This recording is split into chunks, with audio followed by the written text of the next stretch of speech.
శాఖలోనూ ఆర్థిక అరాచకం చేశారు గత పాలకులు.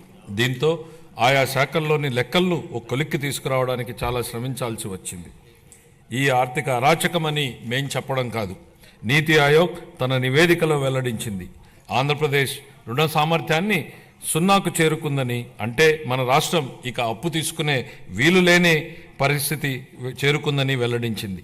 అంటే భారతదేశం మొత్తంలో అప్పు తీసుకునే శక్తి లేని ఏకైక రాష్ట్రంగా మన రాష్ట్రం మిగిలింది.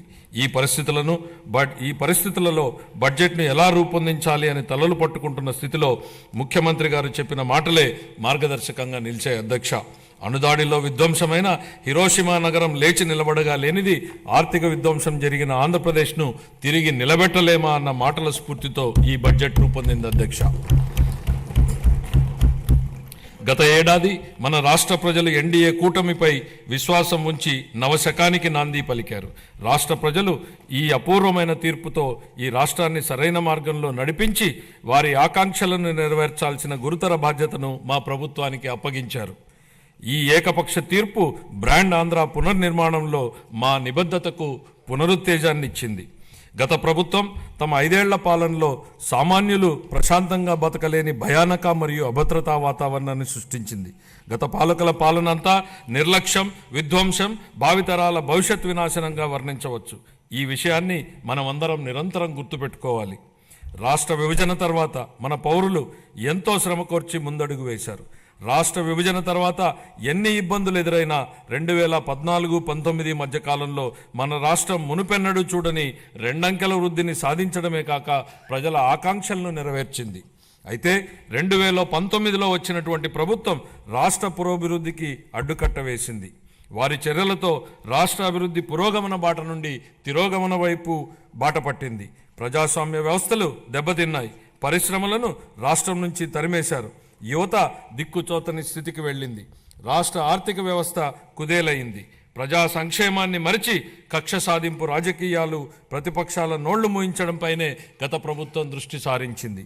ప్రజాస్వామ్యంలో ప్రభుత్వ మార్పు అనేది ఒక సాధారణమైన విషయం. అయితే గత 5 ఏళ్ల అవినీతి, అసమర్థ పాలనలో ఎదుర్కొన్న కష్ట నష్టాల తర్వాత 2024లో రాష్ట్ర ప్రజలు తమ జీవితాల గురించి కాకుండా వారి పిల్లల భవిష్యత్తు కూడా ఆలోచించి ఇచ్చిన ఈ అద్భుతమైన తీర్పు 93% సీట్లు, 57% ఓట్ల అసాధారణ మెజారిటీతో ప్రజలు వారి పిల్లల భవిష్యత్తు మరియు సంరక్షణ బాధ్యతలను మా ప్రభుత్వానికి అప్పగించారు.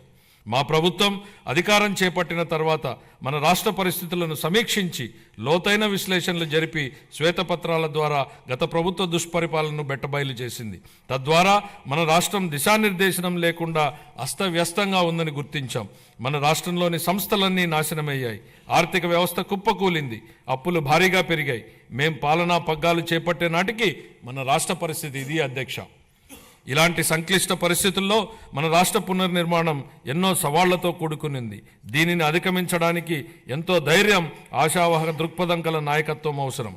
దార్శనికులు, సంస్కర్త, విధాన మార్గదర్శకులు మరియు అద్భుత మార్పుకు శ్రీకారం చుట్టగలిగిన గౌరవ ముఖ్యమంత్రి శ్రీ నారా చంద్రబాబు నాయుడు గారు నాయకత్వం వహించడం మన భావితరాల అదృష్టం. సవాళ్లను అధిగమించడంలో ఆయనే సాటి.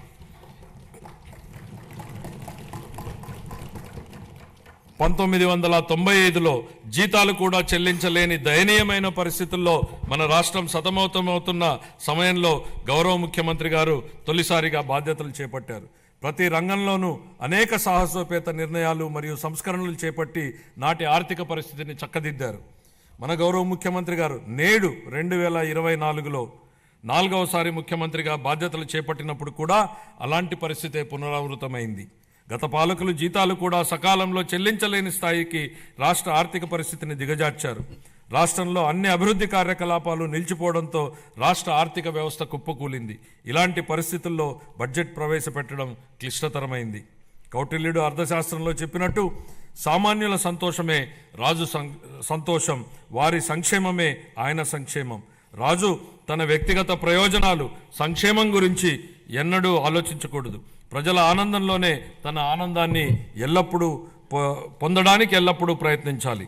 నందరాజ వంశపు దుర్మార్గపు పాలన తర్వాత సుసంపన్నమైన మరియు న్యాయపాలనను స్థాపించడంలో చంద్రగుప్త మౌర్యుడికి కౌటిల్యుడి మార్గదర్శకం వహించినట్లే గత ప్రభుత్వ పాలనలోని విధ్వంసకర విధానాల తర్వాత గౌరవనీయ ముఖ్యమంత్రి గారు పారదర్శక సంక్షేమం మరియు శాంతి భద్రతలతో కూడిన పాలనతో